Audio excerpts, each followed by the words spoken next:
শুরু করছি পরম করুণাময় আল্লাহর নামে। হে বিশ্বদরদী, আজ আলোচনা করব দয়াময় আল্লাহর নিয়ামতপ্রাপ্ত ব্যক্তিগণ কারা, যাদেরকে তিনি অনুগ্রহ দান করেছেন এবং যাদের দেখানো পথ অবলম্বন করার জন্য মহান আল্লাহ আমাদেরকে কঠোর নির্দেশ দিয়েছেন। সেই নিয়ামতপ্রাপ্ত ব্যক্তিগণ কারা তা আমি পবিত্র কোরআন থেকে দলিলসহ বোঝানোর চেষ্টা করব। তাই ভিডিওটি শুরু থেকে শেষ পর্যন্ত শুনুন, অবশ্যই বুঝে যাবেন। দেখুন দরদি, আমরা প্রতিনিয়ত 5 ওয়াক্ত নামাজে আল্লাহর কাছে প্রার্থনা জানাইতেছি যে হে আল্লাহ, আমাদেরকে সহজ সরল পথ দেখিয়ে দাও। কোন সহজ সরল পথ? যে পথে চলে তোমার নিয়ামত প্রাপ্ত হয়েছে, তোমার অনুগ্রহ পেয়েছেন, তাদের পথ আমাদেরকে দেখিয়ে দাও। এ পথ কোন পথ? যেটা হচ্ছে সিরাতুল মুস্তাকিমের পথ, অর্থাৎ যে পথে চলে যারা আল্লাহর অনুগ্রহ পেয়েছেন, সেই পথে আমাদেরকে ধাবিত করো, সেই পথে পরিচালিত করো।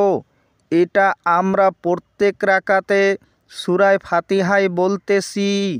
যেই সূরা ফাতিহা না পড়লে নামাজ হয় না, এবং যে সূরাকে পবিত্র কোরআনের মা বলা হয়েছে।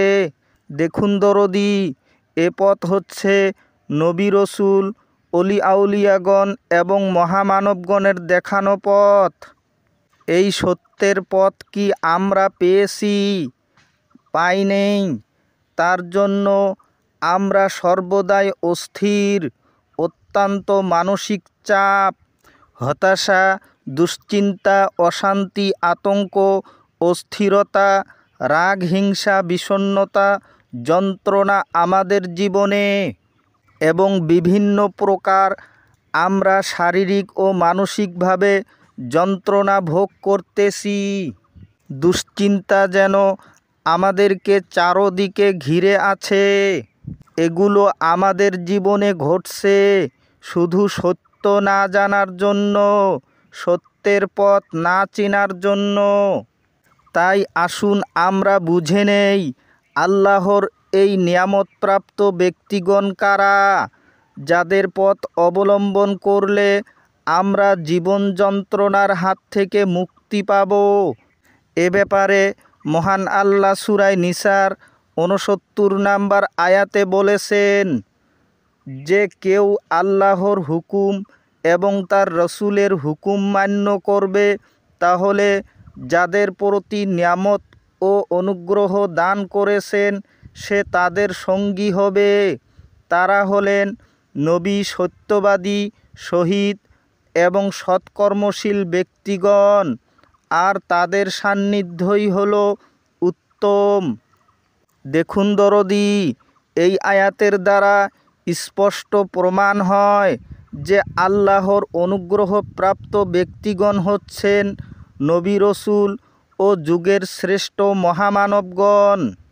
এই মহামানবগণের সঙ্গ নেওয়ার জন্য আদেশ দেওয়া হয়েছে।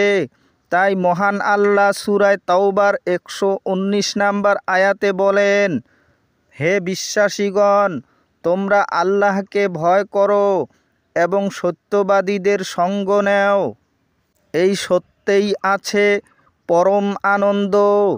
তাই পবিত্র কোরআন যেহেতু সত্যের বাণী, সেহেতু একজন সত্যবাদী সে নিজেই জীবন্ত কোরআন।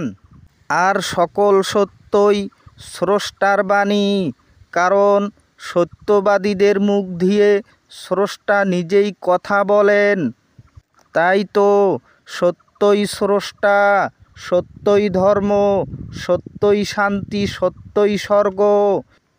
সত্য আছে যেখানে আল্লাহ, রসুল ও মহামানবগণ সেখানেই আছেন, কেননা সত্য থেকেই স্রষ্টার উৎপত্তি। তাই হে দরদি, আপনারা শয়তানের প্রলোভনে পড়ে না থেকে একজন সহজ সরল ব্যক্তির সন্ধান করে তার ছত্রছায়ায় থেকে নিজেকে সত্যবাদীতে রূপান্তরিত করুন। এই সত্যপথ পাওয়ার জন্যই আমরা প্রতিনিয়ত সূরা ফাতিহায় দয়াময় আল্লাহর কাছে আবেদন নিবেদন জানাচ্ছি। আশা করছি বুঝাইতে পেরেছি। সকলে ভালো থাকুন, সুস্থ থাকুন। খোদা হাফিজ।